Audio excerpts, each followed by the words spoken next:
Hi, everybody. This is Danielle, and this is Kyle from Encrypted Connections, and my channel is HopeArising. Welcome back, Kyle. Thank you so much for coming back and sharing your story. Hello. Where we left off last week was that you had been fighting, and there we go. It's working. We're live. But where we left off last week was where you were fighting, and then you got injured, and that drastically changed your life. Yes. So yes. Well, thanks for having me back. So yeah, I was competing mixed martial arts at the time.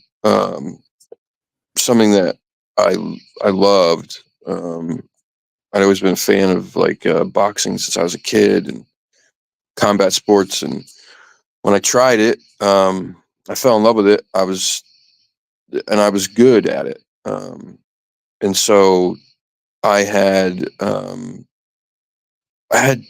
fought locally on like small, like the East Coast, different organizations or whatever, and I had won a couple titles and went into this fight, and it was nothing out of the ordinary. I had when you fight, you get injured. Like, it's just kind of part of the game, and you learn to fight hurt, and you just kind of deal with it. And so, like, I was always had some nagging something, and so this fight was no different. I'd had like a little bit of back pain going into it. It was nothing major, just like I kind of just assumed it was like, overtraining or whatever. And I got picked up.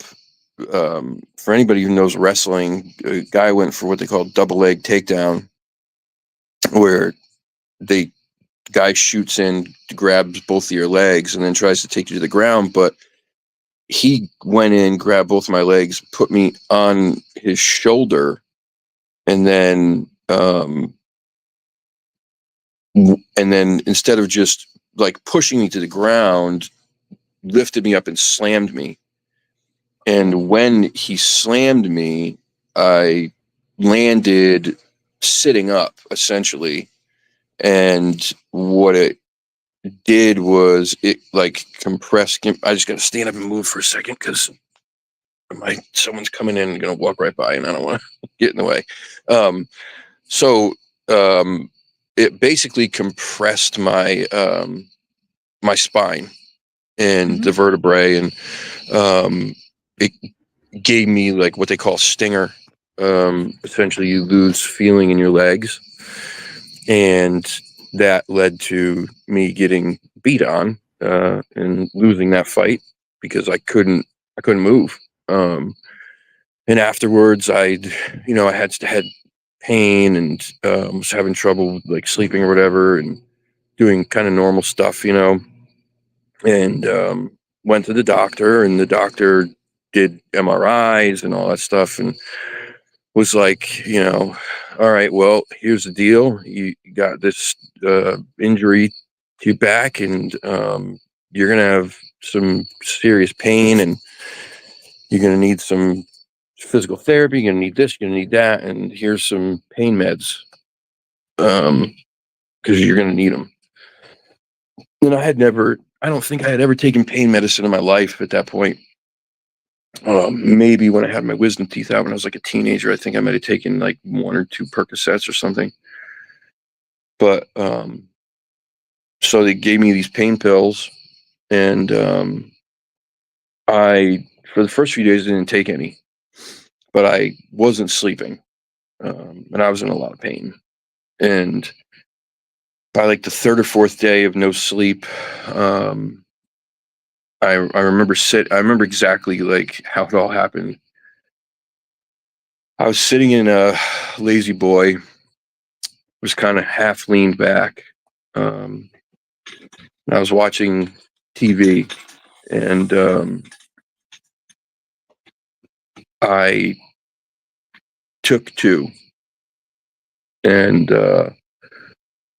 within 15 or 20 minutes, I just remember the feeling that came over Mhm. me. It was like, number one, I didn't have any pain anymore. And then it was this thought of, wow, like, where have you been my whole life? Right. Um, it's hard to like kind of explain to anybody who's never experienced it. But or like, I guess, who doesn't have that addictive gene in them. You know, I had drank alcohol, and I never didn't do anything for me. Like, I obviously, like, would go out and have some drinks as a teenager, or like my early 20s, and that was fun, but like it didn't do anything for me. I Mhm. smoked marijuana, and that was all well and good, but it wasn't anything that like I needed or had to have. Um, I didn't try anything really harder than that, um, other than like mushrooms. And again, it's like they were fun, but it was nothing I needed to have.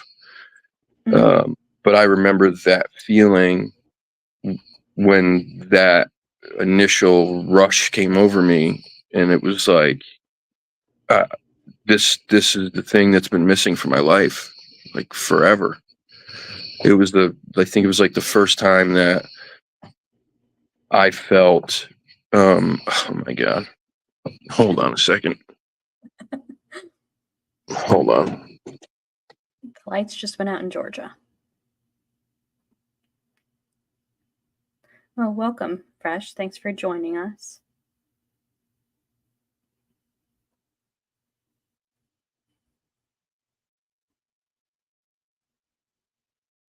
We're just waiting for the lighting to come back on.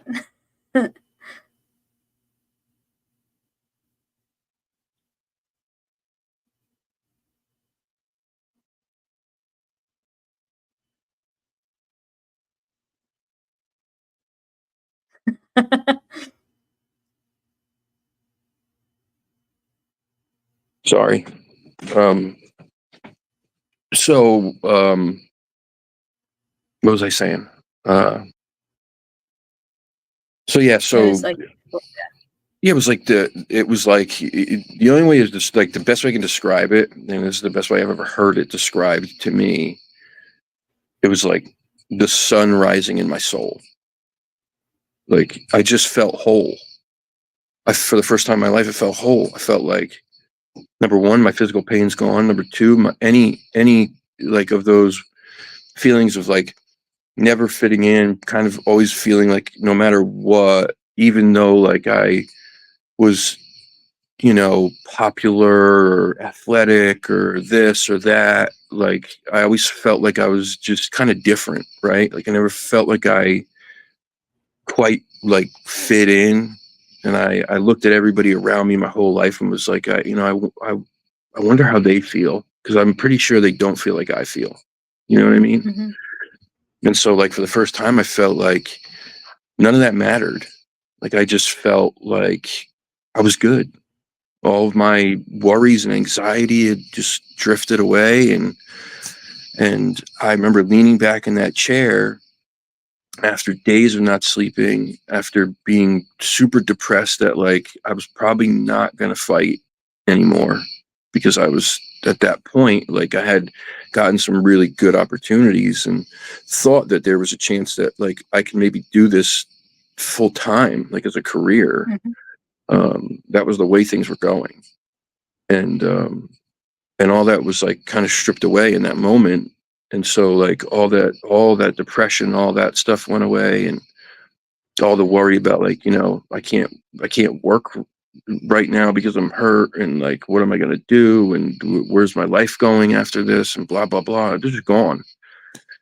And I leaned back in that chair, and I turned my PlayStation on, and like I just drifted away. And that kind of became the next 11 years of my life. I was going to the doctor. The doctor would continuously up my dosage. She would say things like, you know, oh, your body gets used to this stuff, and so in order for it to work properly, you're going to have to keep increasing, right? Otherwise, you're going to just continue to have pain. And so it would just increase, to the point where I was getting, this is, people are going to probably shit. Because even when I saw another doctor after all this, when I finally went and like, well, we'll get to that, but she was giving me 240 Oxycontin 80s a month, Wow. 168 instant release 30 milligram Percocets every 2 weeks, Oh my and, gosh. and 10 50 microgram fentanyl patches a month. Yeah. No, I couldn't Wow. take, even as bad as my addiction got, I couldn't take all that. Like, that was just so much, right? Mhm. So I was, you know, to subsidize my living, I was selling a bunch, and there was a lot Mhm. of money in it, a lot. Um, Oxycontin 80s were selling for $1 a milligram, $80 a pill. Same with the Wow. 30s, $1 a milligram, you know, and like that's a lot of money. And Mhm. especially when, you know, your insurance is covering the cost of it all. I remember going, and this was like probably 8 months into this. And at this point, I'm, you know, completely addicted to these things. I remember going, and she pulls me into the back office, and she says, you know, let's be honest with each other. I know what's going on with you in these. Mhm. I'm willing to help you as long as you help me back. And I went, Mhm. okay. And she said, I will give you, I'll double up your scripts every month. As long as you promise me you'll fill one set in Connecticut under your insurance, and the duplicates you have to take out of state and pay cash for. And then when you come in here every month, for your monthly appointment, you give me $200 cash. And I went, okay. I mean, it wasn't even a question. You know, this was number one. I was physically addicted to these things, right? So I knew I needed them. Number two, the addiction continued to get worse. So like I needed the money. And Right. so it was just like working hand in hand, right? And so there was no thought about it. It was, yeah, no worries. Let's do it. And so that was like, I don't even know how long that went on for. Um, a few years anyway, like three years of this, 4 years of this, something like that.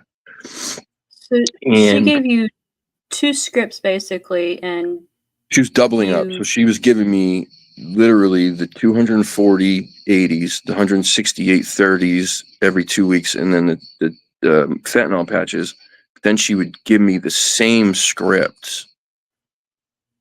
Like she would do two of each, and she is that would, because of and the I had, kickback you get back from the pharmaceuticals? well, that, because the oxys were all Purdue. And at the Mhm. time, Purdue Pharma was, no one knew this until obviously years later, but Purdue Pharma was giving kickbacks to these doctors for prescribing Oxycontin. And it was a push to get them to do so. They worked with Mhm.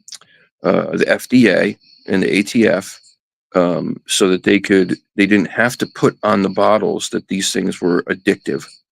So they lied Mhm. to everybody. And they got away with it because they were paying the FDA and the ATF to not enforce this. Mm-hmm. And so you had, at this time, this was in the early to mid 2000s, right? You had the pill crisis across America. And I was just another number in that Right. crisis. They handed these things out like candy to so many people. And Wow. in that process, you lost almost a generation of people. I mean, like literally Mm-hmm. almost a generation. The amount of people that I know personally that were friends of mine that I grew up with, that like in my school, in my age bracket, like I can't, the number has got to be that I personally knew, like on a Mm-hmm. personal level, the number has got to be upwards of 50 or 60 that are dead from this. Wow. So fast forward, right? We're 4 years in. I just rode this wave this whole time, right? I had no worries whatsoever. I never had to worry about getting like what they call dope sick, because that's what it is. All this is pharmaceutical heroin. Mm-hmm. So I never had to worry about getting dope sick, kicking, or withdrawals because I never ran out. Right. I had everything I needed plus more. I was making thousands and thousands of dollars, right? I'm not proud of this. I'm just trying to tell everybody the truth. And Mm-hmm. this is what the life of an addict becomes. You do whatever you need to do in order to survive another day and to not get sick. And so that, because you like the best way that I can describe what addiction is like, if for nobody has been through it, it's like you the there are things that are embedded in our DNA as human beings through the course of time that we know we need every day to survive, right? Shelter, food and water, the ability to hunt, defend, kill, um, procreation, and I forget what the fifth thing is. But the moment that an addict puts their drug or drink of choice into their body, every last fiber in your body, every cell in your body, no longer tells you that you don't need water, you don't need food, you don't need to make babies, you don't need to hunt, defend, kill, you don't need warmth, you don't need any of that anymore. The only thing that you need to survive the next day is that drug or that drink.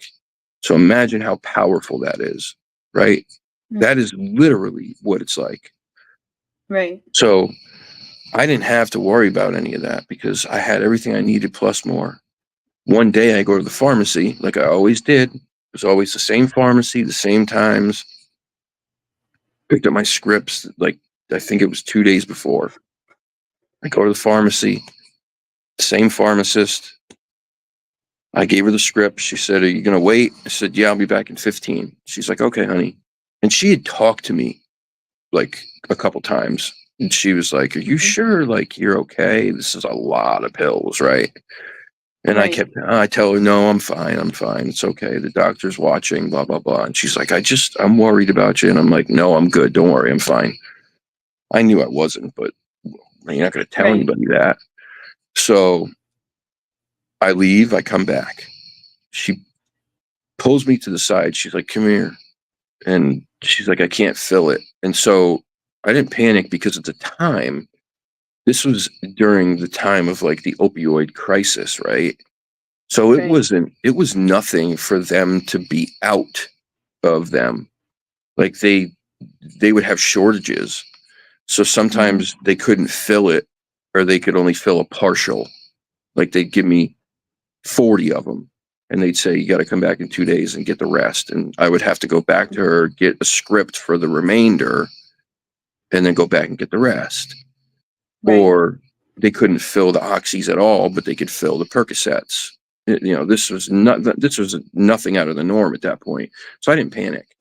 So I was like, Mm-hmm. "Oh, what do you just not have them? And you don't have the oxys or something?" And she goes, "No, that's not it." And she like took a couple steps further to the side and she like put her arm on my arm and like kind of ushered me over. Now I'm kind of like, what the hell's going on? She goes, your doctor got raided by the DEA and the ATF last night. Her license isn't suspended indefinitely. I cannot honor her prescriptions. So, in an instant, full panic sets in. Mm-hmm. I now know that I don't have anything because I had gotten rid of the last that I had gotten rid of to sell. And what I had for me personally, I think I had 2 left the night before. And I remember sitting there contemplating, should I wait till the morning to take these or should I just take them now because I'll be able to go in the morning and get my scripts? So what does an addict do? An addict takes them, especially if you're me. Mm-hmm. I took them the night before. And so I woke up the next morning to go get them and I couldn't get them. So now I have nothing. And I am going to go into withdrawal for the first time. Right? Mm-hmm. So I freak out. I'm like on the verge of a panic attack in the pharmacy.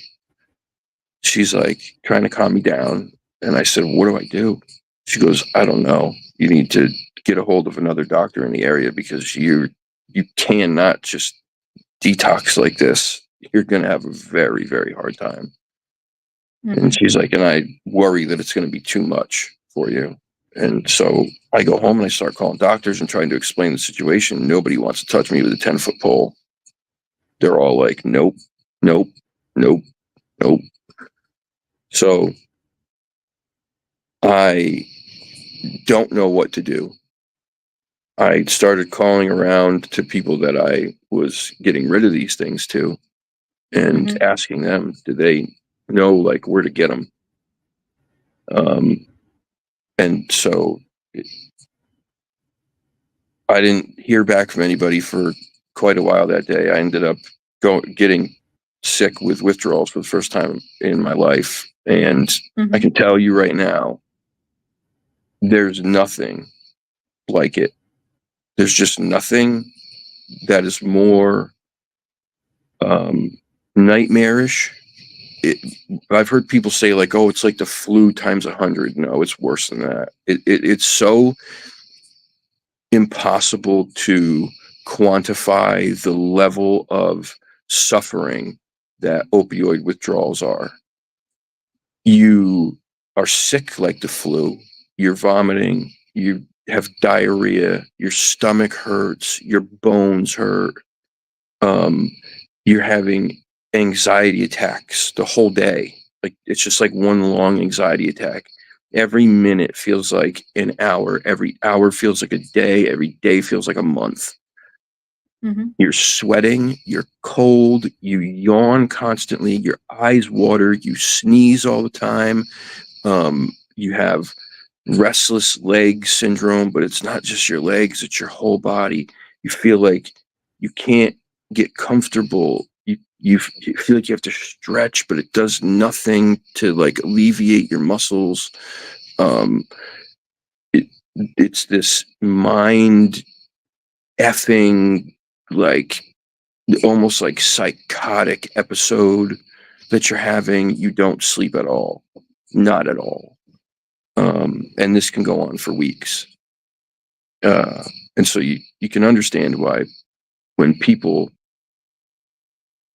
have this addiction and they get sick, they do things that they would normally never do because it's Right. the absolute worst. So here we are. Finally get a call back from somebody. They say, I have somebody you can get them from. Okay, whatever. Tell me where and when. So I go, and this is the first time that I go to the street to get this stuff. I end up paying, astronomical prices because I'm on the other side of things now. Mm-hmm. And I end up doing that a couple times before I finally find somebody who can get them in larger quantities for cheaper.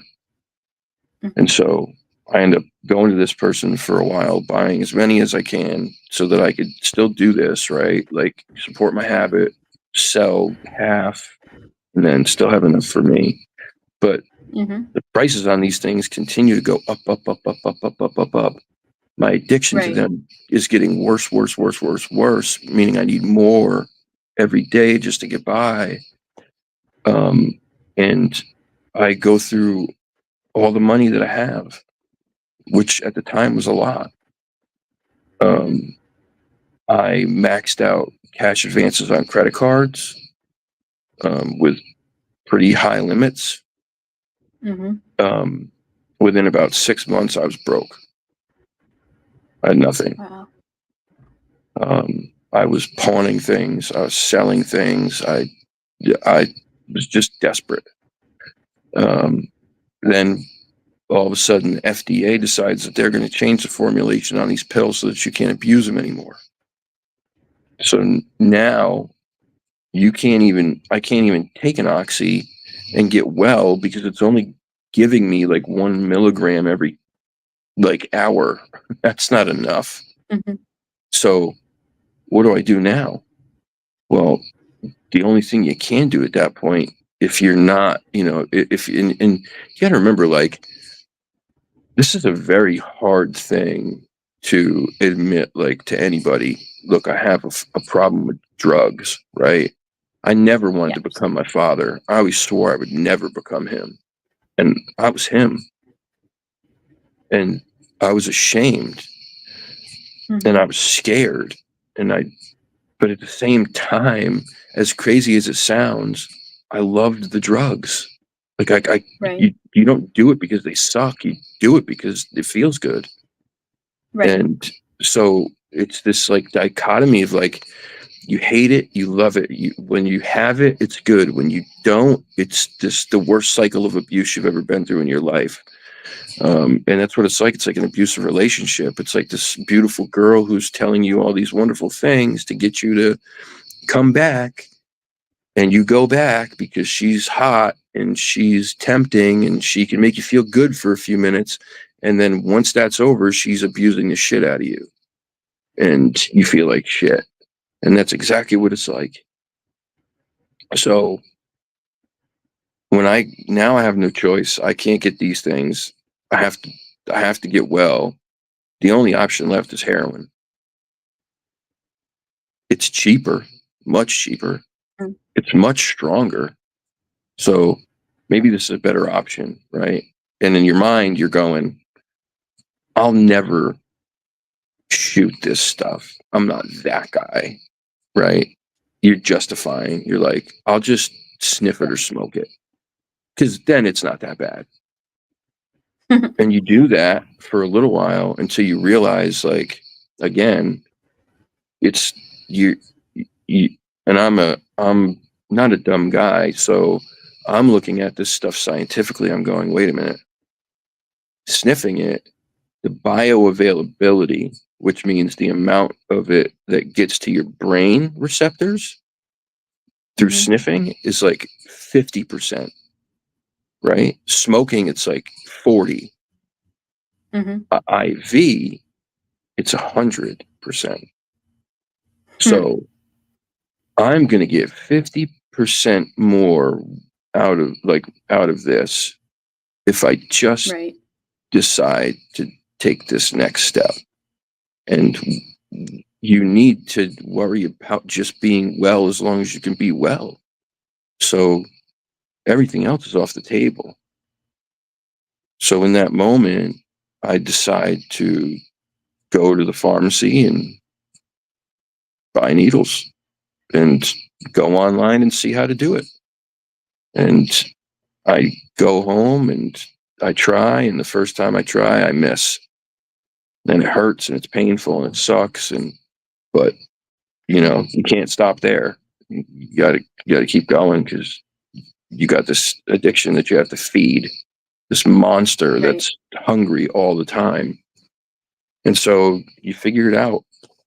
And unfortunately I did. And that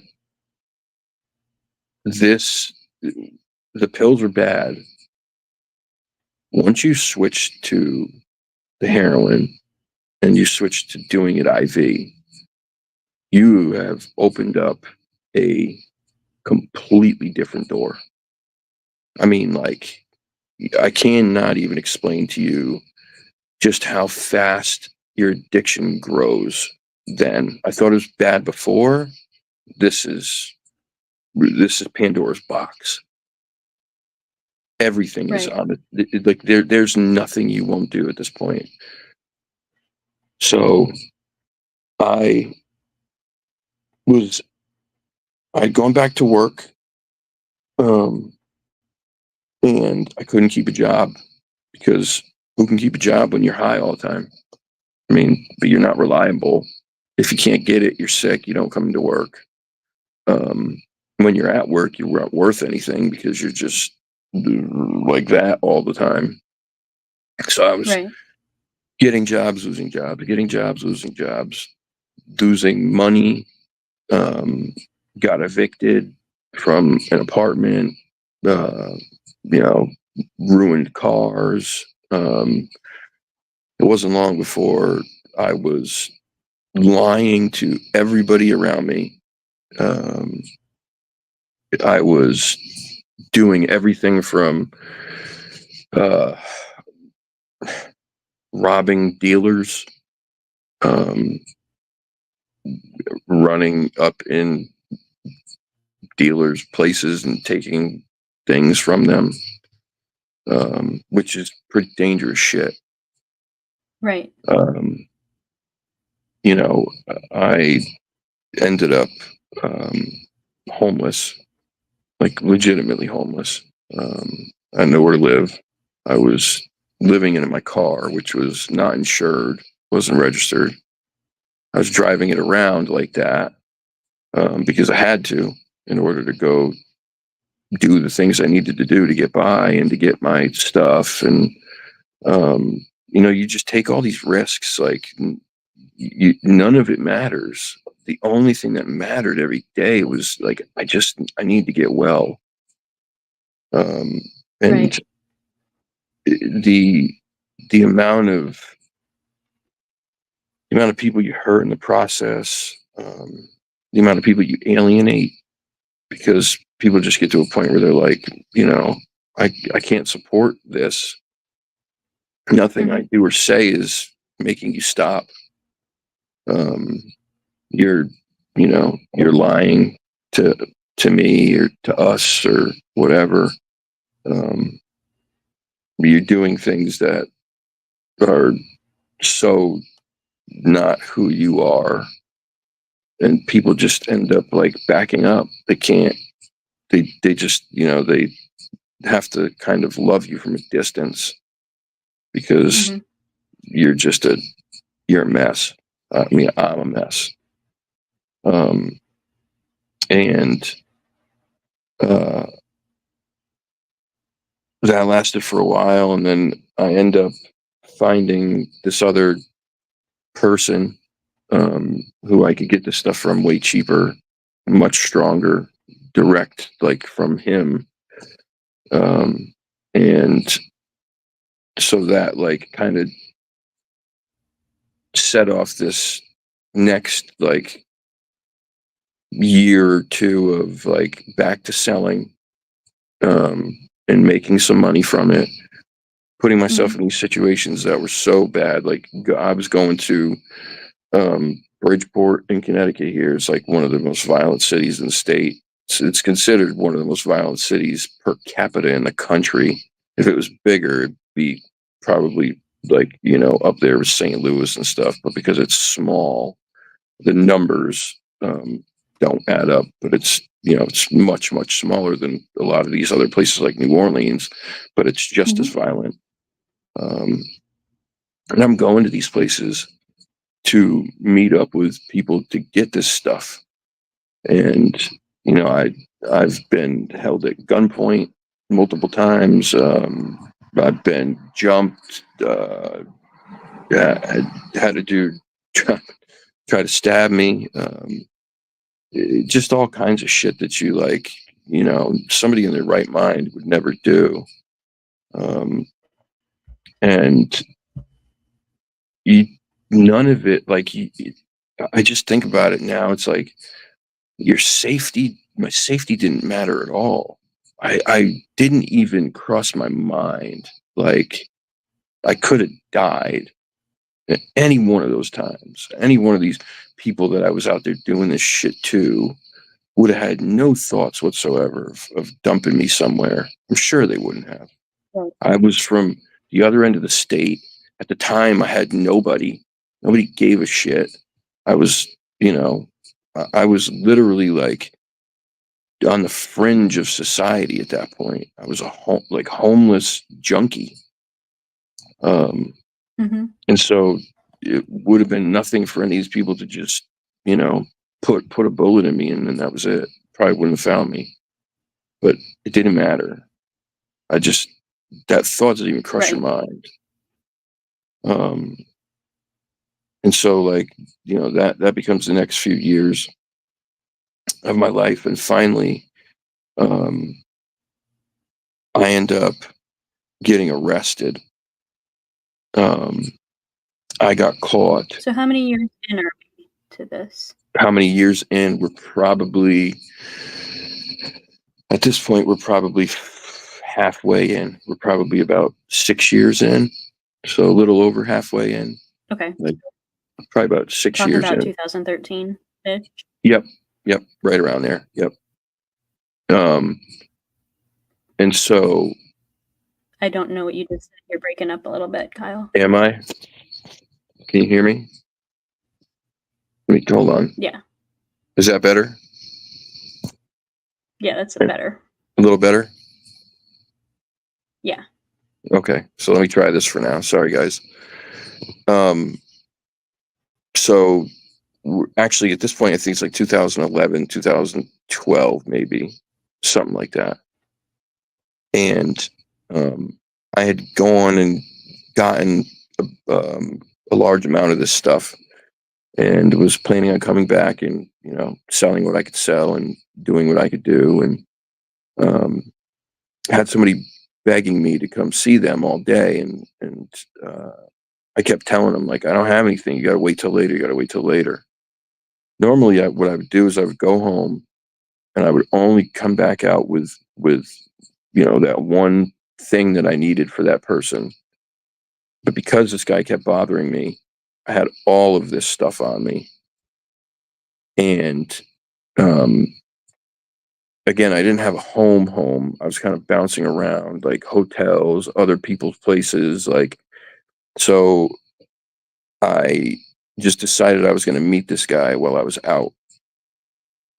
I met him and then drove up the street and parked in a parking lot, and was just sitting there, like, on the phone, and was going to, like, smoke a cigarette, because I smoked cigarettes at the time too. Imagine that. And smoke a cigarette, and then I was going to, like, put all the stuff back and then go back to where I was staying at the time. And all of a sudden, I see like 4 cop cars pull in, and then 2 unmarked, and they surround me. And at that point, it's like, like, there's nothing you can do. So they come up to the car, they got their guns out, they're yelling and screaming, and I just put my hands up, and they were like, "You got anything in the car we should know about?" And I said, "Yep, it's all in the back." And I told them where it was, and I got arrested on, oh God, I think it was like 7 or 8 felony charges. Oh my gosh. I got arrested for possession with intent to distribute, possession with intent to sell. Distribution is different. Distribution is over a certain amount in weight. Gets a distribution charge, and that's a worse charge. So it was possession with intent to distribute, possession with intent to sell, possession with intent to sell within 1,500 feet of a public housing complex, school, or daycare. Mm-hmm. Possession with intent to sell within 1,500 feet of a church, I think. Oh, wow. Um, operating a drug factory, possession of drug paraphernalia. I don't even remember. There were so many charges. It was ridiculous. And because at the time I had the stuff on me, I had cutting agent, which you use to cut the stuff so that you can make money on Right. it. I had scales. I had everything you could possibly think of. I had on me. So they Like basically hit you with everything they could. they hit me. Oh yeah, they hit me with everything. So I get arrested. I go to jail. I go to court. Um, and well, I bonded out that night. Thankfully, I did have some money, so I bonded out that night. I go to court, which was like I think like a month later, month and a half later. Had to meet with my lawyer, go to court, and because I didn't have a criminal record, really, I think I only had like one minor charge from when I was like younger. Um, the judge was like, you know, if you go to inpatient rehab and you stay out of trouble for the next year, we will we'll forget all this. And I'm like, what? And he's like, if you go to rehab, inpatient rehab for, whatever it was, 45 days or something, and you stay out of trouble for the next year, we will erase this whole thing. And that's like 8 felony charges, right? Mm-hmm. So I'm like, yeah, all right. Now I can't, like, now there's no lying anymore. There's no, like, everybody knew at this point, but like, you could deny, at least I could still deny it and nobody could tell me I was wrong because you couldn't prove it. At this point, there's none of that. Now everybody knows.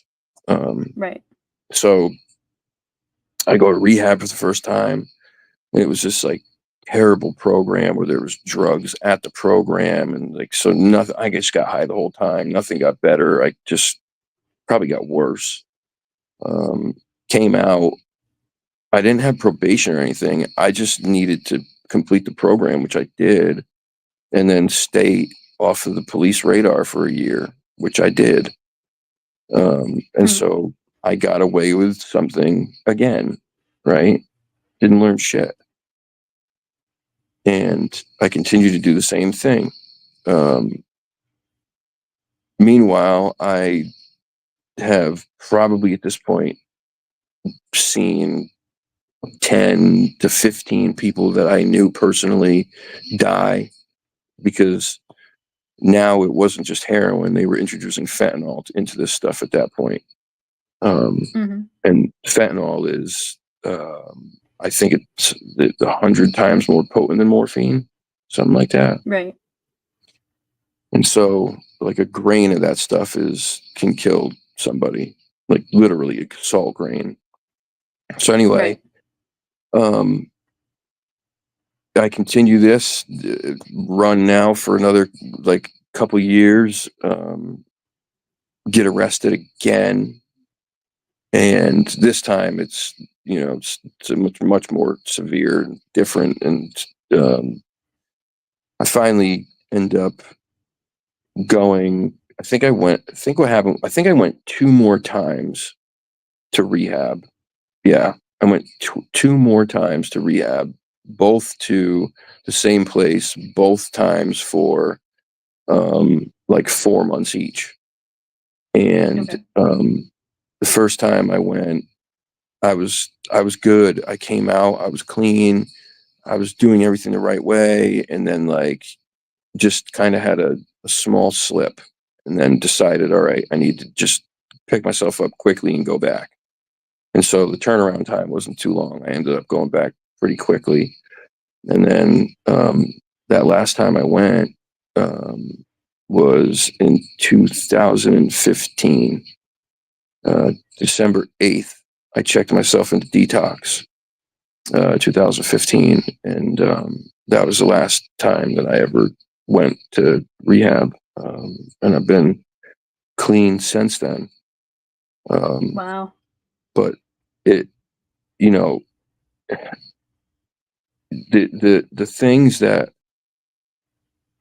that you do when you are in the throes of an addiction, um, it it's not you.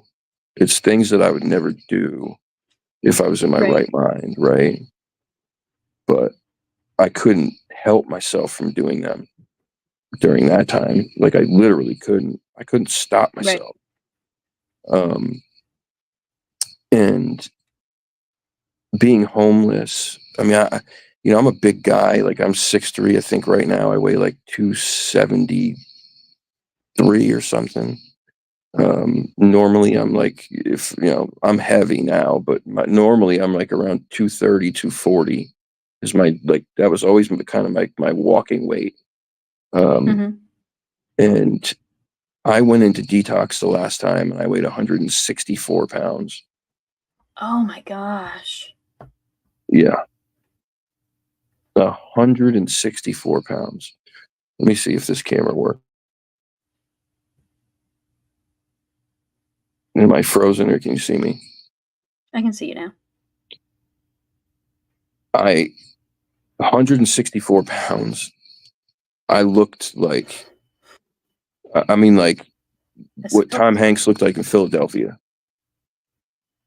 Like I was bones. I mean, bones. I was losing hair. I was so malnourished because I wasn't eating. Any penny that I got went to drugs. I mean, there were times when I wouldn't eat for days, like 4 days, 5 days. The only thing I would get is I'd run into like Wendy's and steal a cup of soda. I mean, it was just what happened. What happened? I Sorry. disappeared. um, I was trying to do something. Trying to be it smart there. it was But what made you get out? Like, what made you go back to rehab and stay clean and sober for the last almost 10 years now? um, I just got yeah, I just was tired of it. Like I just was tired of like you know you, I was homeless in the winter when it's freezing outside when I didn't have gas to turn the heat on in my car at night and it's -10, you know, and I'm 6'3", trying to squeeze into the back of a Chevy Cavalier to sleep at night. Um, and you're freezing, or when it's summertime and it's 99 degrees outside and you can't turn the air conditioner on and you're dripping sweat because you're dope sick in the back of your car and you have all of your belongings fit in a garbage bag. I mean, everything you own fits in a garbage bag, and that's what you carry with you when you go to detox and when you go to rehab. Um, that's all you have. You get to the point where you just like I just was done. I just was tired. I was sick of the people who at one point loved me, like just didn't want to be around me. I was tired of waking up every day like just manic, um, of like full of anxiety, worrying about, how am I going to get well today?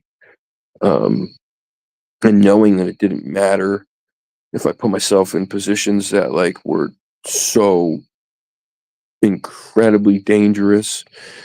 Um, it didn't matter if, I knew that like there were times when this is how crazy things get, right? Like you would hear somebody would go, "Oh, did you hear that so and so bought stuff from this guy and overdosed?" And your thought isn't, "I shouldn't go get that shit." Your thought is, "I need to Not to go interrupt you, Kyle. look up." Your microphone is cutting out again. Hold on, let me shut the camera off. Does that make it better? Yeah, it does. It does. Yeah. All right.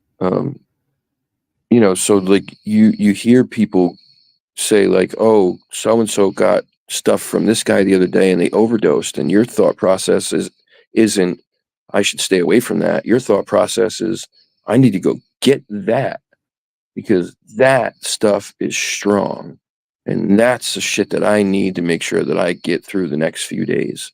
I mean, how crazy is that, right? Like that thought process is just nuts. And you're like legitimately starving, malnourished, hair falling out, weigh 164 pounds. Like, um, people just stay away from you. They don't want anything to do with you. You're going to jail. I was done, man. I was done. Um, I went to rehab the last time, and I remember I was so angry, like just so angry with myself, with the world, with everything, that there was a guy who was in there he was on a uh, the corrections bed. Like, so he got sent there from jail on a jail program, JRI program, jail rehabilitation, whatever program. He did like 10 years in the feds, and Oh, wow. this guy's like, you know, like was a massive drug dealer out of like Hartford or something. He was this big giant, like 260-pound monster, and like he he went to the security at the rehab and told them that I was a thug, and this is a guy that was probably in prison with some people that were pretty scary individuals, right? But this is like where I got to. Like, I hated myself so much that like I all of that was kind of projected at people around me, and here I am trying to fight this guy who was in prison for 10 years. Like, I don't know what else he did, but I had no Right. qualms about trying to, fight this guy. And when the security guards pulled me in the office and they were like, "This dude called you a thug. Like, is that who you want to be?" And like all these things, you just finally go like, I've had enough. I've had Right. enough. Um, I just, And I was Kyle, tired. it appears that it was on my end, the technical issues. So um, everybody says that they can hear you and see you just fine. So if you want to Uh, turn your camera back on, I've made some it's adjustments on just, the end. just you. Yeah, it's just me. Well, I'm glad they can see me. Um, yeah, Yep. I was just tired of it. Um, I had ruined relationships with people. I had, uh, I, I was married, back then, to a very, very nice girl, and I destroyed it. Um, I ruined that. I ruined that was a friendship, like before it was anything, and that friendship meant a lot to me. And I ruined that friendship. I ruined the friendship to her brother. I ruined relationship after that. I mean, just it was like everything. I just ruined everything. Every person that came to my life, during that time, I fucked it up. I was, Mm-hmm. I was no good to anybody. And my brother he got married and I wasn't at the wedding. My best friend got married. I wasn't at the wedding. Um, my nephew was born, and for the first couple years of his life, he was scared of his uncle. It's a Mm-hmm. shitty feeling. It's a shitty feeling. And Right.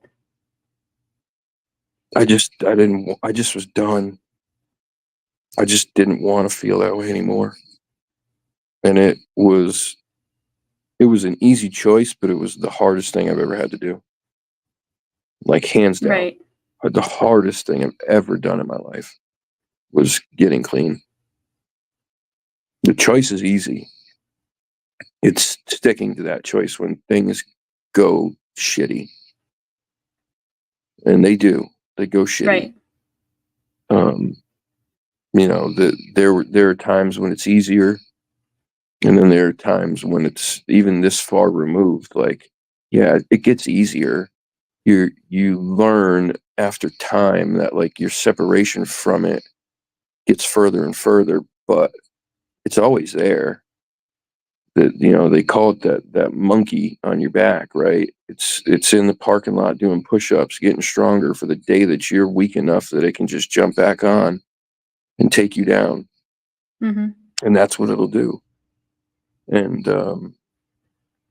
you know, by the grace of God, and again, I'm not a super religious person, but I don't know any other explanation than like there is some otherworldly power, God, my grandmother, that somehow, for some reason, kept me alive because I shouldn't be. Right. All of these people around me died. And I promise you, my addiction was worse than many of theirs. I know it was. I know it was because I was selling to a lot of them at certain points. Right. So I had more. I was doing more, and somehow I lived, and I don't know why. I don't know why. I don't know how.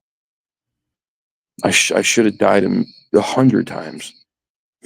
Especially when you talk about like the changeover from heroin to fentanyl. Like I was reckless. I didn't care at that point. I was so depressed and so done with it all, but didn't think I would ever get clean. That like I was never like, you know, let's go easy here. No, it was never like that. It was always like, Right. let's just do it all. You know, there's a saying that they use in like rehabs and 12-step programs, and one's too many, 1,000's never enough. And it's the truth. If I do one, I'm not going to stop. If you put 1,000 in front of me, I'm not going to stop. I just don't have it in me. Once I'm there, I'm there. So, and again, like I can't say, I still can't say like I'm good because you just don't know. I've seen people relapse after 20 years. It's a scary thought. Right. I hope it doesn't happen. I try to do the things that I need to do to, you know, make sure it doesn't. But, you know, I don't know. And I'm not like, I say clean because I'm clean from like hard drugs. I'm not sober. I don't, you know, I smoke marijuana. Not on a, like, I don't smoke it all day, every day, but I do. You know, I'll have a drink here and there, like maybe once a week, once every few weeks. It varies, but that's, you know, that's it. I just, but, um, I don't, I don't use drugs anymore. And, you know, for all intents and purposes, my life is definitely a lot better from it. And people ask, like, one of the things that you get asked when you tell people this stuff is like, would you change anything? If you could go back and do it all different, would you? And, you know, there's a big part of you that wants to go, yeah, I would love to do it all over and never have to have gone through that stuff. And like for my life to have turned out much different, right? Because for 11 years, I ruined my life. And those were 11 years that people were, you know, going to school, they were getting careers, and I just was screwing up. It's hard to come back from that, you know, ruin your credit and all this shit. It's really difficult to start from zero when you're in your mid 30s, right? Right. And none of that stuff just goes away. But at the same time, I have learned something like that's so much more like that's so valuable to me now that I didn't know before. But there's a few things, but like one of them is like gratitude is something that I didn't really know before. You know, when you go days without eating, showering, when you have nowhere to sleep that's warm, when it's cold outside, or when you can't sleep at all, um, you start to learn like, man, I'm just grateful to have like a safe place to go when I need to. I don't give a shit if it's big. I don't Mm-hmm. care if it's fancy. Like I don't. It doesn't matter. Just that I have it is, man. It's crazy. You just become so grateful. And so I don't think at this point like I would go back and change things, because I think there were lessons that I needed to learn from all that I probably wouldn't have otherwise. Mm-hmm. But Absolutely. there were some funny things that happened during that time too. Like, Yeah. You want yeah, to share any of those?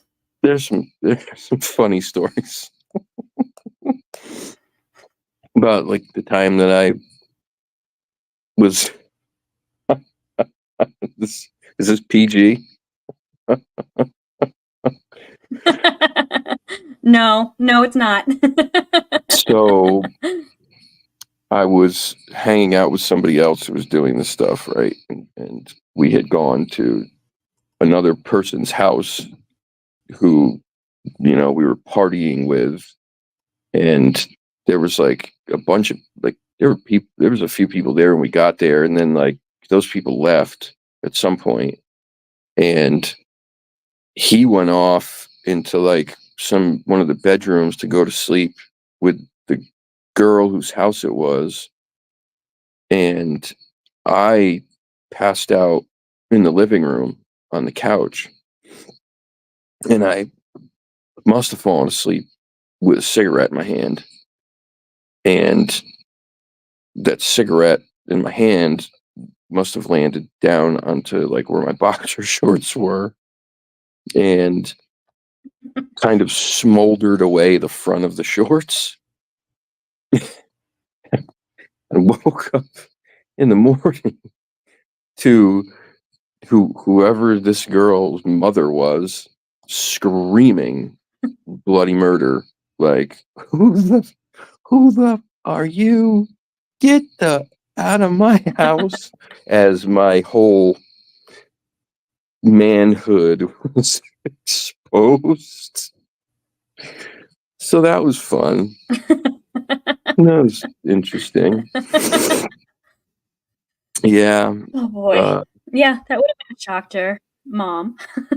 yeah, that was fun.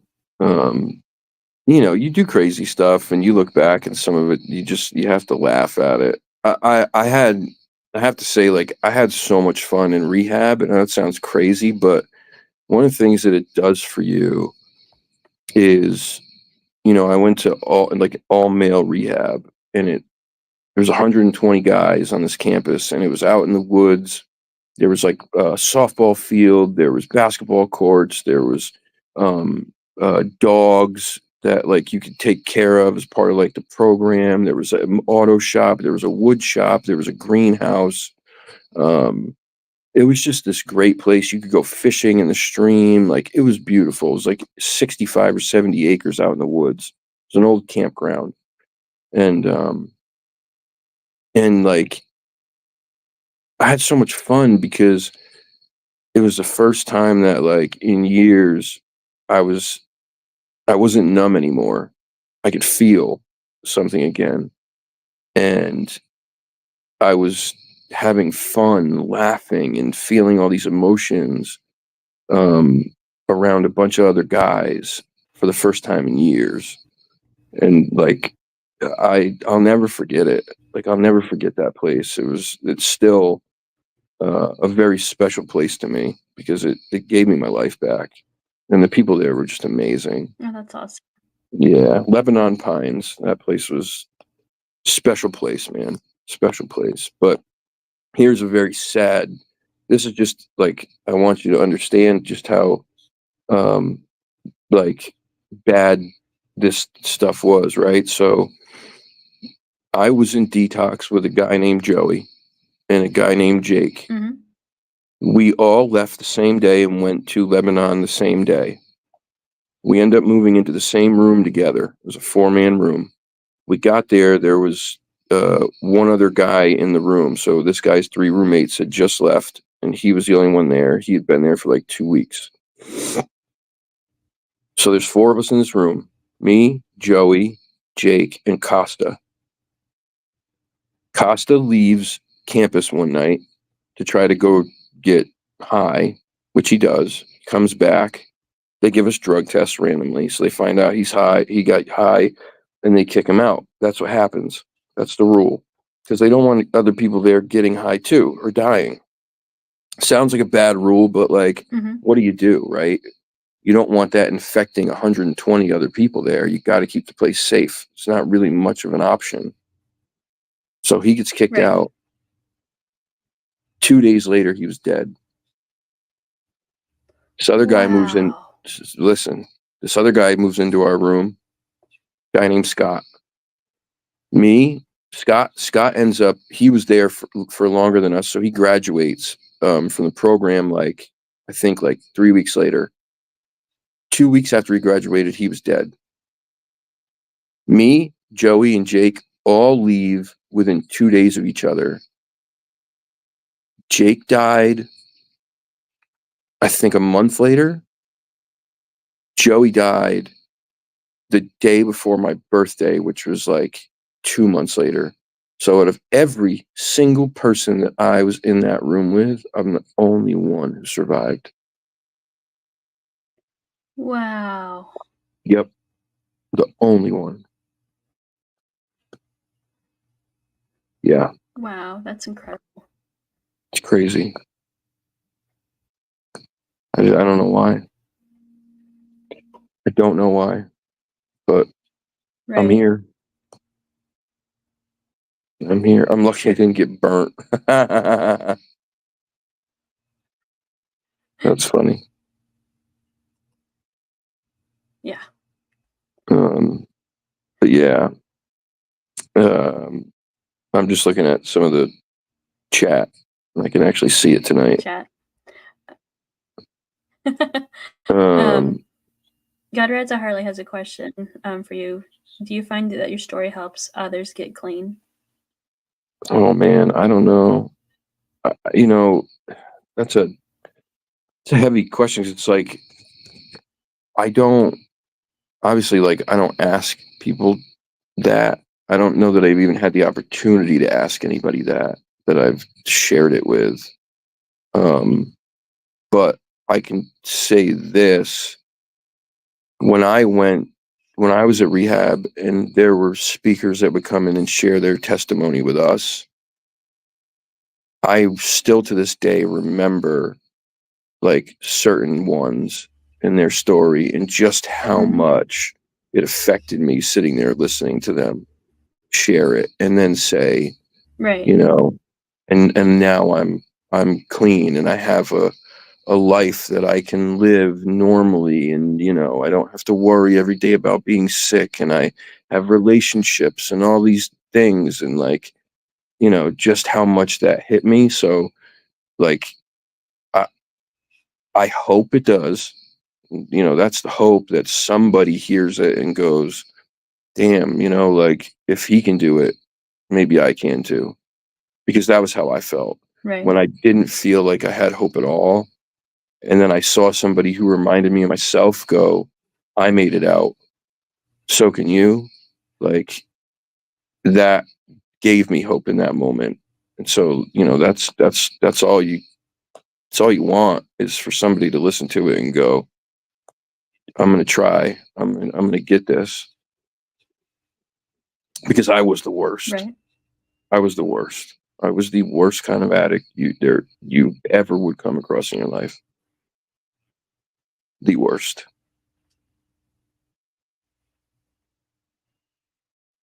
There just was no bridge I wouldn't cross.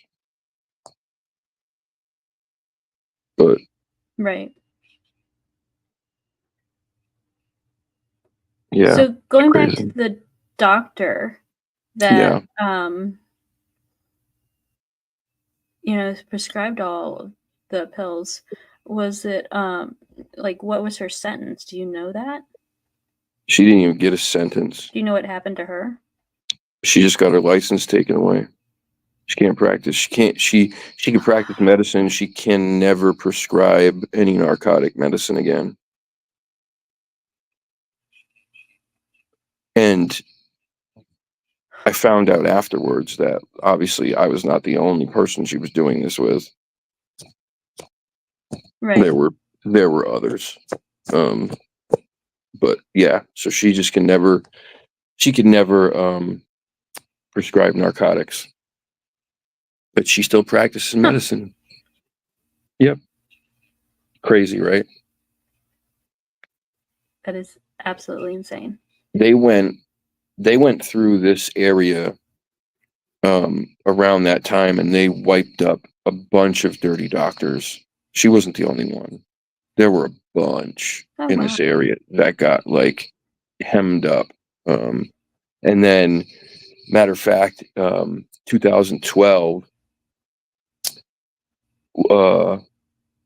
2012 was when I got arrested, right? I think. I can't remember exactly. I think it was 2012 when that big arrest happened. Like the 8 felony charges. The DEA, the ATF, the Statewide Narcotics Task Force, and like 15 local and state police stations from around here came through New London, which is the city, right, that I grew up in, right here, and did a raid one morning on the whole city. And they arrested 150 people on heroin and pill charges.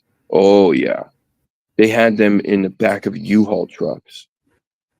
That's how many people they had. Yeah. Wow. Yeah, it was massive. They shut down like 2 massive international heroin and cocaine smuggling operations that were operating right out of this little city here. Yeah. It was big. Wow. It was really big. Yeah. And that was federal. Those were federal charges. So I had gotten arrested like only like a couple months before that. Thankfully, because had I not, I 100% would have been arrested when that all happened, and it would have been federal, which would have been a lot worse. That would have been, federal charges. You don't go to court on federal charges and they go, oh, by the way, just go to rehab. You'll be okay. We'll let you go. You don't beat federal charges. They have a 98.8% conviction rate. So I would have not been in rehab. I would have probably been in federal custody and federal prison. And would have been bad. Would have been bad. Not that the other, all of it sucked, but like. What is your clean and sober date? December 8th. Harley is asking. December 8th, 2015. December 8th. I got it. It's actually tattooed on my arm. Oh, wow. But that's a good reminder. Yeah, God rides a heart. Did I see that you said you got 10 years? Did I read that right? Yeah, he's been clean and sober 10 years. God bless you. God bless you. When's yours? His is on January 1st. I do know that. January 1st? Mm-hmm. Oh, man, that's easy. That's a good one. I guess there's Yeah. better, probably a good day to get clean and sober than New Year's, huh? That's awesome, man. Congrats. Yeah, I never, you go through it. I never would have thought back then that I would ever had a day. And it's so cliche, but it's the truth. Like, you just don't. When you're going through it, it's so hard that you just can't fathom it. You just can't fathom it. Like, I never thought Right. I'd ever not, be just screwed up like that. But, I'm still screwed up, just in other ways.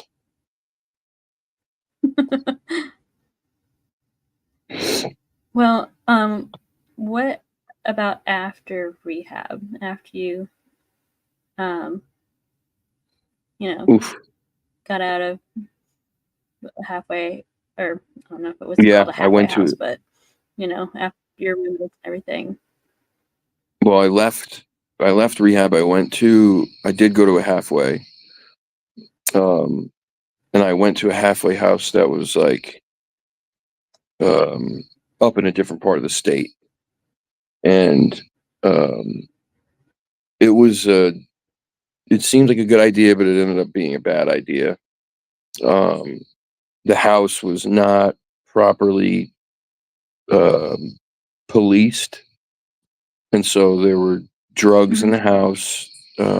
I was right next to the biggest city in the state, which was like the biggest supplier for the state for drugs, especially heroin. And so it was a bad place to be. I thought it was a good idea to go somewhere different, but it just ended up being a bad spot. So I stayed there for a couple months. I ended up coming back down here, and then had to just figure out how to start over, like from nothing, from literally Mm-hmm. not a dollar. I had nothing. I was less than nothing. I was negative, like, no car, no money, no house, no job, no prospects, no nothing. And then it was just, this fight to try to rebuild my life, one kind of tiny step at a time. I took a shit job that paid shit money, and they treated you like shit, and dealt with that for a couple years until I could get a better job, and just kind of did that for a while. And then all that kind of came to a head during COVID, when the Mm-hmm. last job I had uh, sent us home and then closed forever. And that was when I decided, all right, something's got to give. And I took, they were obviously, we were getting unemployment, and at the time they were giving you free money. And I was like, Mm-hmm. well, I don't need this extra money. I got the money I need to pay my bills. So let me just figure out what this extra money and what I need to get by. I'll put the extra away. And that's what I did. And then decided, all right, well, let me invest some of this. And I invested it into uh, Bitcoin at the time, and actually made some Mm-hmm. decent money, and turned that into what ended up being my business, which at the time was a great idea, because everybody was home getting free money and spending it like it was going out of style. And over time, that's kind of going out of style. People aren't spending money anymore. but it was like a big learning process, honestly. Like I had to learn how to live all over again. And, because I was so used to living such a chaotic, hectic Mhm. lifestyle, that like Right. your you like the people that I was around every day and the things I was doing, I was constantly like looking over my shoulder. I was always like, um, always, you know, worried about who was trying to like get one over on me, and couldn't trust anybody, and you never knew who was out to hurt you. And like I lived that way even when I got sober for a while. Like it just took a while to retrain your brain that, like, all right, every situation you're in and all the people around you are not all here to harm you. They're not all out to get you, you know. But I just was so used to that. And um and then there's also a level of like institutionalization when you go to rehab too. Like rehab is not far from jail. I promise you that. It's not. It's very similar. You get 120 dudes who've all been to jail. Probably most of them are coming from jail. Um, and Mhm. you're living in, crappy dorms. You're sleeping on jail beds. You're sleeping on jail mattresses. You're eating jail food. Um, I was grateful. Don't get me wrong. I was grateful, but it was not much different from being in jail. And so, like Mhm. that level of institutionalization you get from, okay, you have to get up every day at this time. You have count at these times every day. You have to be here for this. You have to be here for this. You can't do this. You can't do this. Like you're so structured, and then you come out and you don't have any of that structure again. I had to figure out a way to make it for myself, because it was the only way that I felt comfortable, was having that schedule every day. I knew where I needed to be, when I Mhm. needed to be there, and it kept me from being places I shouldn't be, right? So like it was just a matter of Right. like retraining yourself and learning all those things all over again. And it seems, for most people it's like sounds crazy, right? To train yourself to live a normal life, but like 11 years of my life I was just I wasn't a normal person. So it was difficult, man. It took a Mhm. while. Took a while. And some of those things don't leave, you just you I always like I think my ability to um read people is um really good.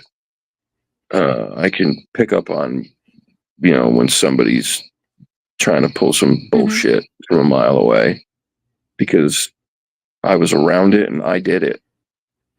You can't bullshit a bullshitter. Um, and so, Right. some of the things I learned are Absolutely. still, they still, I'm glad I learned them. Mhm. They help.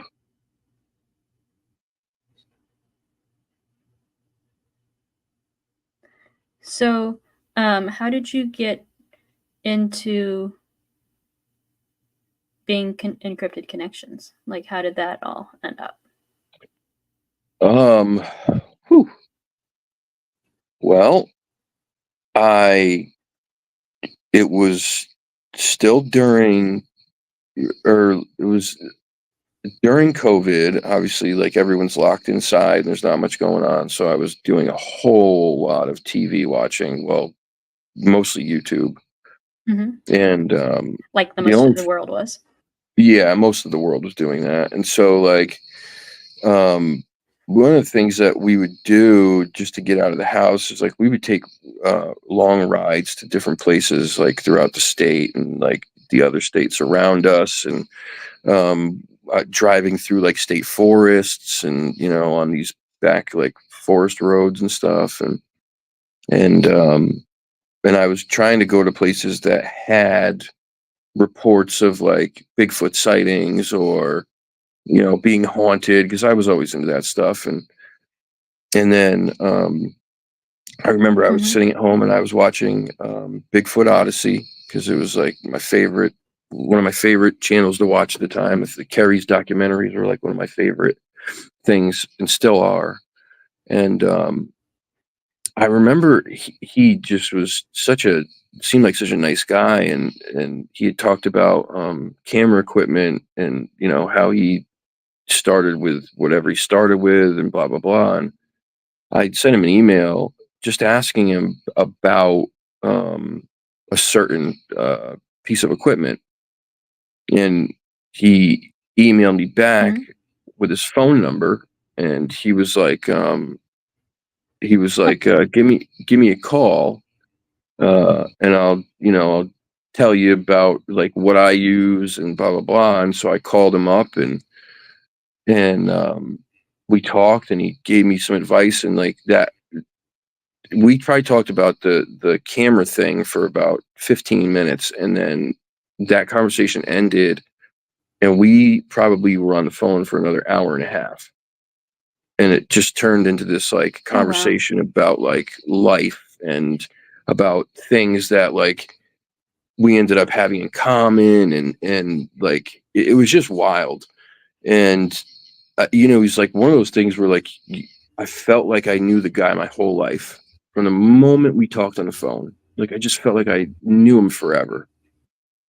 And that was one of the like many gifts that he had, is he just like made you feel like you were his best friend in the world. And um so we Mhm. talked, and I was sharing with him, some of the things that obviously I had experienced, whatever. And he was like, have you ever thought about starting a channel? And I said, no, it's not my thing.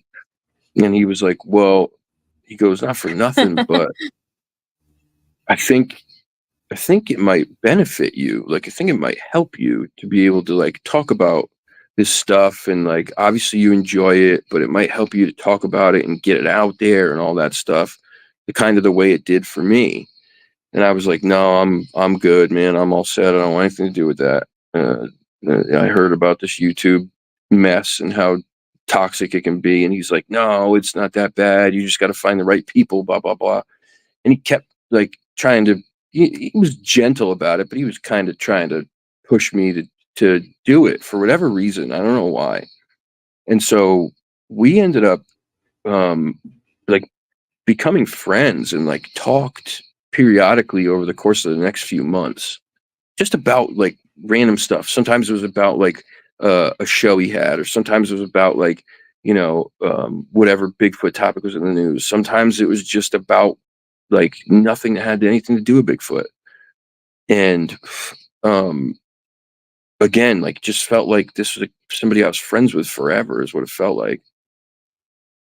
And Mhm. then one day he was like, why don't you come on the show? And I was like, I don't know, man. And he's like, come on the show. I want you to come on the show. I want you to do this and blah, blah, blah. And then he was like, I'm gonna have you come on in this night, and then I'm gonna have you come back like 3 nights later to do like a co-host the show with me, and then uh, we're gonna discuss like having you come on to do this other show too. So already like there were supposed to be like 3 Mhm. shows that we were gonna do. So I end up going on the show, um, and um, we the next day was a Sunday. If I remember right. Yeah, it was a Sunday. He calls me, and he was like, "Hey, I'm not gonna be able to do the show. I got stuck at work." And he worked like in the oil fields. He was a foreman in Texas, and he lived in Mhm. Mississippi. So he was like driving. He would work for like a week or two or something, and then he would drive home for like a week or two. And when he would go home, he would go down to Florida to film with Zasky. And like he was just I don't know how this guy ever had time at all, honestly. I really don't. God bless him and he gave it away so freely to anybody who like had any questions for him. That was just one of the many gifts that this guy had. And I go on the show, man, and it was like, I just love the guy. And he called. I was supposed to come back the next night. Calls me up. He's like, I got stuck at work. Can't do the show. We talked for a little while. He's like, I'll give you a call tomorrow. We end up talking Monday night for like an hour, something like that. And I was going to go back on Wednesday because he had, he had Bettina Moss coming on Tuesday. I was supposed to go back on Wednesday. I woke up Tuesday morning, and my messages, my Facebook messages, I had like 4 or 5 in there for people I didn't know, and I had gotten a couple after I did his show. People would message like, they saw you on the show, and they were like, hey, I saw you on the show. Whatever. So I had like 4 or 5 messages from people I didn't know. I figured it was just from the show. And I remember the first one I opened, it had a heart, like a broken heart. That's all I could see, because it was just the notification bar on the front of my phone screen. A broken heart, and it said R.I.P. I was like, what the hell? I clicked on it, and it said R.I.P. Kerry Arnold. I was like, what the? I thought it was like some kind of weird, sick joke or something. I'm like, what is this bullshit? Right. And then I clicked on it and I read, and it was this girl, and she was like, I saw you on the show. I can't believe what happened. And I'm like, what do you mean? What happened? At that point, like, I had just woken up and I didn't know anything. And then, of course, I saw it was all over YouTube that he had passed away in that car accident at like 3 a.m. It was like, I don't know, man. It's like like sometimes people make a big deal about things and they say like, oh, we were so close. Like, no, I'm not saying that we were so close, but I could tell you this. In the 3 or 4 months that like I did get to know Kerry, whatever Kerry felt about our friendship, that was Kerry's business. What I can tell you is that Kerry made me feel like I was a friend of his, and that like, whenever I talked to Kerry, that Kerry was present, and that like we were buddies, and that's just how it felt. Right. I'm not saying we were best of friends. I can tell you that it's amazing sometimes just how much someone can affect your life in such a short time. Kerry was just an amazing, amazing human being. He was a inspiration, like in so many ways. And when he passed was when I decided to make the channel. That was like literally like a couple days later, I said, I got to do this. And at first, the whole point of doing it was literally just to be able to say my piece about how I felt about him as a person, and for making time for me when he's so busy, and for trying to give me guidance, and for trying to push me to do something that was outside my comfort zone, and for all those things. And just so that people could know, like, what you see on the channel that you think is Kerry, it is. He is that person in real life too. And that was the whole point. And then it just became what it became. And like everything else, it's like life. It kind of goes through its cycles. And right now it's going through a cycle. I just needed to pull back and take some time for myself and kind of readjust, because things got crazy, like just so crazy. That Freetown trip just like completely turned life upside down. And I just needed to rethink a lot of things, because the activity that happened when we were there, and the whatever that came home with me from that place, like, was trying to ruin my life. It was dark, it was negative, it was nasty, and I had to step back. And so, you know, the, I'm I'm gonna start the channel up again. I just need to figure out, like, I wanted to change some things anyway. I just wanted to change the format and, like, how I was going to do it and Mhm. what the content was going to be. And so, but I'll get back to it. That whole Freetown thing was just Right. nuts. Yeah, It was just nuts. absolutely. It was nuts. But I that don't, leads into my next question of what does the future look like for you? um, I think, and I think in some ways it's going to probably, like, I had to, like, hit the reset button a lot on things. And so, like, I had pulled away from the things that had got the channel to where it got to. Like, I had so, like, the interview thing is really difficult, right? When you're doing it in that subject, it's hard because Right. there's only so many people you can interview about Bigfoot, right? Or cryptids. Because, unfortunately, and whether people like it or not, the truth of the matter is there are bullshit artists out there, and there are people that are not truthful. Separating fact from fiction becomes very difficult at times. And I don't want to be Mhm. somebody who misleads anybody. That's the last thing I want to do. And in the very Right. beginning of the channel, I was taking suggestions from everybody and anybody on who to have on the show.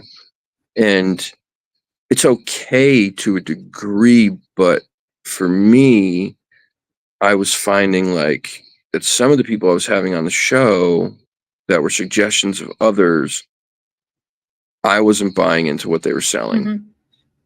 And I Right. felt like, if you're not being honest, I can't stand behind that. I don't want my name plastered on Mhm. anything that's not going to be 100% above board, right? So that becomes difficult doing the whole interview thing, because you just run out of people to interview. But, like, I even pulled back from all the, like, I did lives every weekend in the woods by myself. I would go out to, like, those few areas that I always went to, and always go live for a few hours and bring people with me to go do, whatever investigating I was doing. And I stopped doing that because of the things that happened at the old man's property that kind of freaked me out and drove me away. But, Mhm. like, I can tell you right now, the the stuff that happened in Freetown, way worse and way scarier than what happened at that old man's property. And I have no qualms about going back to his property now. And I'm going to start going back and doing those lives that I always did before. Um, you know, on the weekend in the woods for a couple hours. Because I enjoy it. I love being out there. Number one. Two, like, there was some stuff going on at that property that was really interesting. And, between the trackways Mhm. that I got, those crazy vocals that I got that I uh, sent away to get looked at by Chris Spencer, and, that didn't register as any known animal in the United States. Um, so, there was some cool stuff going on there. And so I'd like to get back out there and do that. Um, I don't know, as far as, like, the weekly, weeknight show, like, what I'm going to do. I was thinking about maybe doing like Mhm. a whole hodgepodge of stories of like people's encounters, missing persons, like, you know, exorcisms, hauntings, just like stories that are out there that people may not know about, and doing that type of thing, Mhm. just because it's it's for, like, I love listening to that kind of stuff. I would imagine other people enjoy it, you know. I know that stuff gets good views, so, and I'm not doing it for the views. I'm doing it because I want to create content that people are going to enjoy. And so I think that that's something that I could do and do regularly and not run out of stuff to do. You know what I mean? But we'll see. I don't know. Right. I'd like to hopefully, hopefully, if things go to plan, and I can't say a lot, you know, though, if things go I to know. plan, I will be in a totally different location at some point in the course of the next half a year, maybe, that potentially is Right. a much better place for all of this kind of stuff. A much better place for all of this stuff. I will be closer to Joe and Jesse. I will be closer to Dewey. Um, Hopefully, if everything goes the way that I'm hoping. And so that could change things tremendously for the channel too, because that could mean, you know, more collaborating with Joe Right. and Jesse and getting out there in the woods with them, which would just be a fucking treat and a half. Getting out and doing stuff with Dewey, and you know, it just the possibilities are crazy. They're endless. If this all happens, which fingers crossed it does, I could use a change of scenery. Yep. I would Absolutely. like to get back up north at some point. Um, uh, I do want to go back up north and do another um, trip with like Alex and them. Um, that place that we went Mhm. to last year, I absolutely fell in love with, and I think needs to be looked at again. And we all kind of felt that way because we got rained out so much of that trip, but um, it's a very interesting place, and it's had like Mhm. it's it's had its um, reports of activity from the people who own the land up there. So stuff has definitely happened there. Just a matter of, you know, being in the right place at the right time. So I would love to go back up there. I also would want to go back up Right. to Alex's main research property. That place is super weird. Oh, that place is so weird. Yeah. So we'll see. I don't know. Lots of different things that may happen with you in the future. Hopefully. Yeah. Hopefully. We'll Hopefully. see. In the immediate Well, future, I'd like to my get a pizza in the immediate future.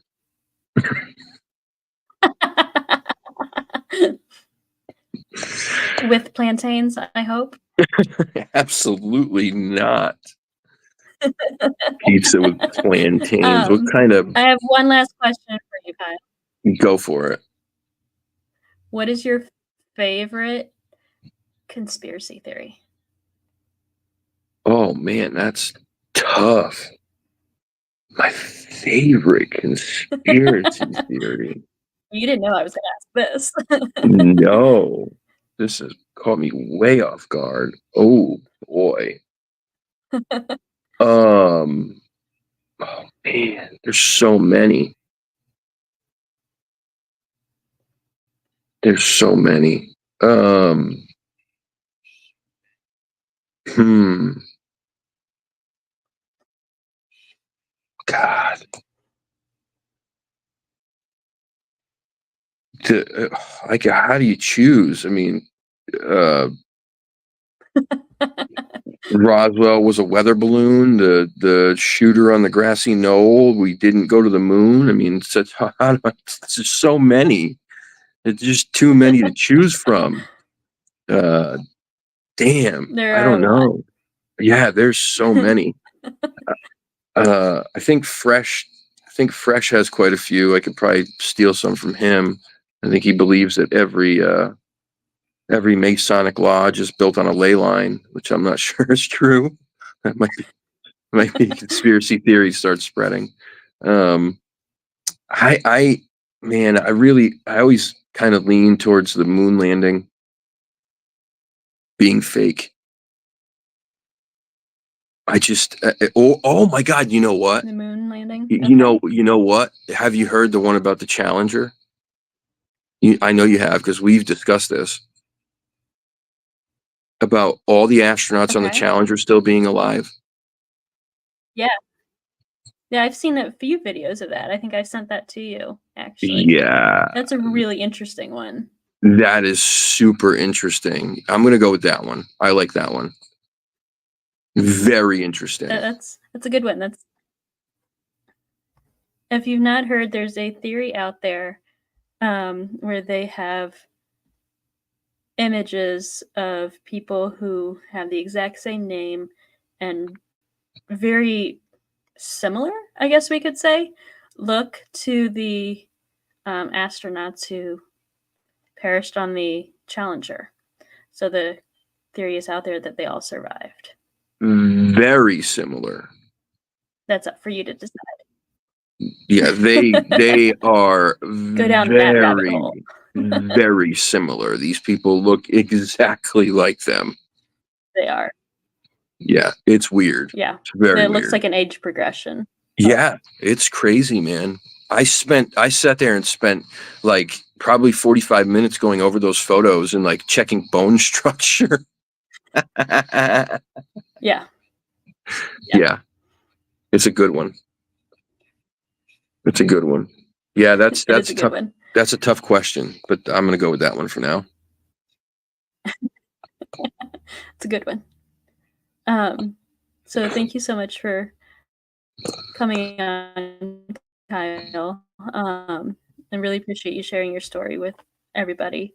And like this series that I'm doing, the Ripples of Life, you never know how your life is going to affect others and run into others and affect your surroundings. And we're glad you made it through all of the rough times in your life and that you're here, because there is definitely a purpose. Thank you. And just I like my appreciate it. channel, HopeArising, hope arises, and out of the ashes, hope will arise. Yeah, it's been a ride, that's for damn sure. But again, like I said, I don't think I'd do it all any different at this point. I just think it was meant to be the way it was meant to be. And thanks for having me. Hope that at some point somebody hears some of this and it helps somebody.